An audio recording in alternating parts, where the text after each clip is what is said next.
Bugat.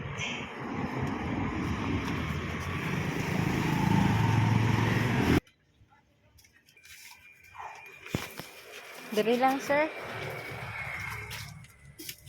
Ay, psst. Hello mga ka-backyard! On today's video, at dahil dumating na yung order natin na shredder para naman hindi na tayo mahirapan magpakain sa ating mga alagang kambing. So, i-unbox na natin kung nag-work properly siya. Diba? Okay, umpisahan na natin yung mga ka-backyard ha, para pakita natin kung ano yung quality nitong shredder machine na i-order natin. Let's start unboxing mga ka-backyard. Kasi alam nyo na, mahirap yung ano. Madami kasi nasasayang ng mga ano nila, mga damo-damo.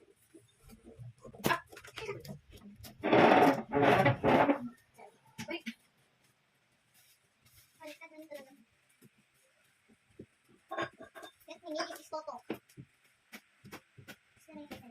Actually, dapat ito, expected date namin na darating ng 20 pa. Kaso, na-delay siya dahil nadulong sa bagyo. Na-delay sa port.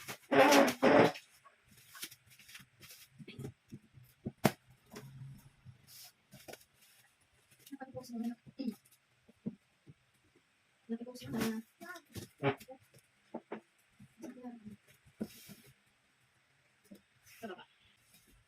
So, ito na po, mga ka-backyard. Bukas na po. Ayan. Papakita ko sa inyo yung... Ayan, ito na po yung shredder machine namin, no? So, itatry natin to ngayon. Tamang-tama, magpapakain ako ng tanghalian ng aming mga alagang kambing.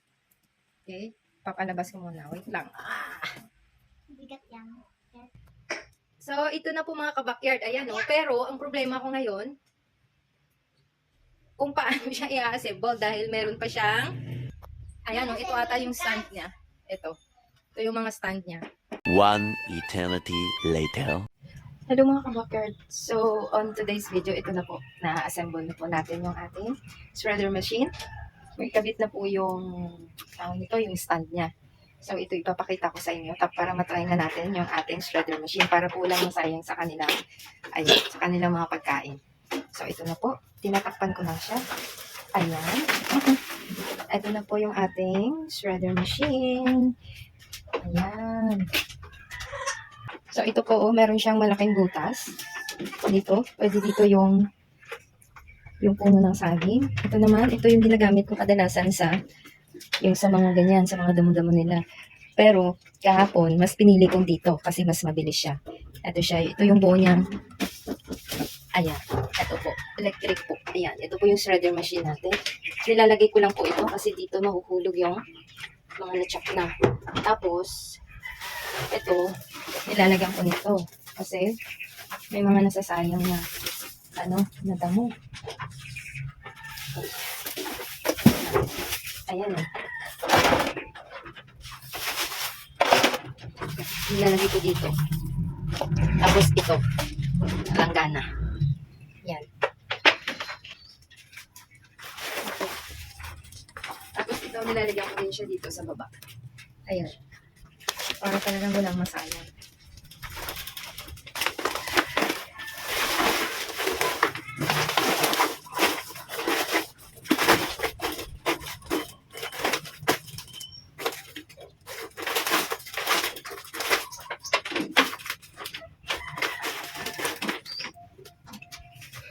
Ayan.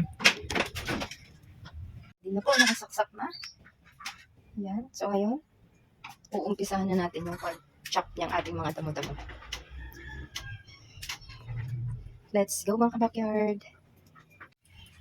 Siyempre, bago natin umpisahan, hindi pwedeng mawala yung ating pang-protection sa mata kasi minsan tumatalsik. Ayan. Mas maganda, meron tayong pang-protection sa ating mata, tsaka ito pa. Meron din tayong, meron tayong gloves. Try natin.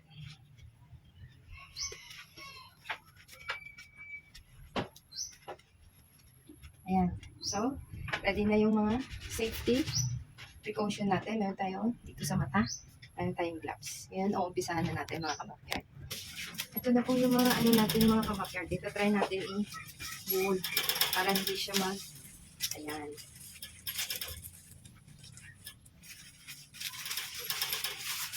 Saka natin ito.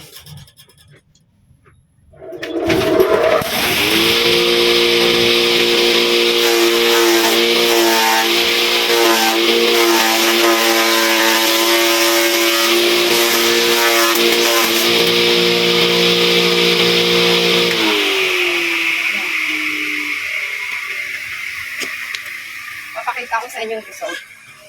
Ito na po. Ayan, yung ating na-chop na mga damo-damo tapos yung kanyang puno. Ito yun. Ito yan, o. Ayan, di ba? Walang masasayang yan. Ito yung kanyang dahon. Yan. Continue na lang tayo mga kamakyard. Wait lang.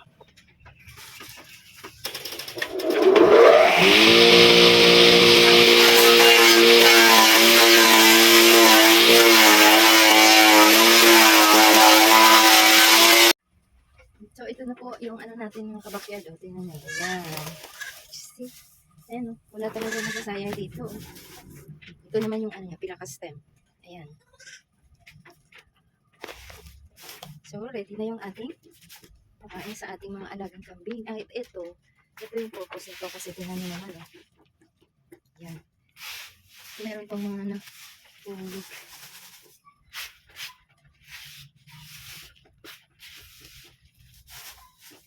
At diba? Ayan na. Pakain na tayo sa kanila.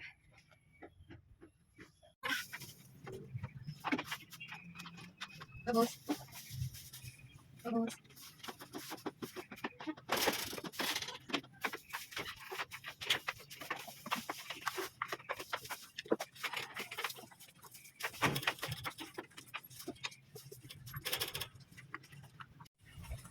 Ayan na.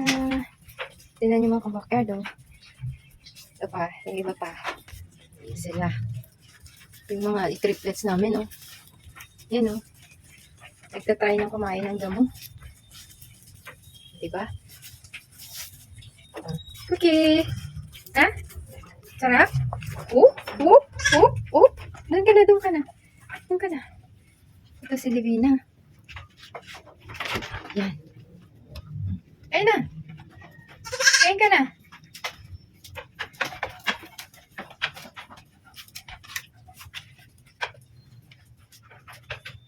Ayun isa.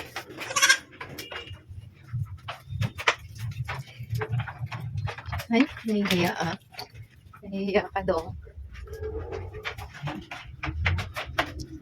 Lapit ng mga anak ko eh. Ayan. Si Amanda, lapit ng mga anak yan. Ayan. O, tingnan niyo mga kabakyard. Tingnan. Ayan. Itis. Kaya na. Madilim na eh.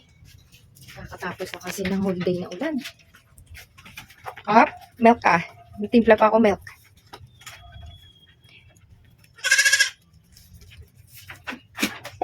So, para mga kabakyard, hanggang dito na lamang muna. Hanggang sa susunod vlog.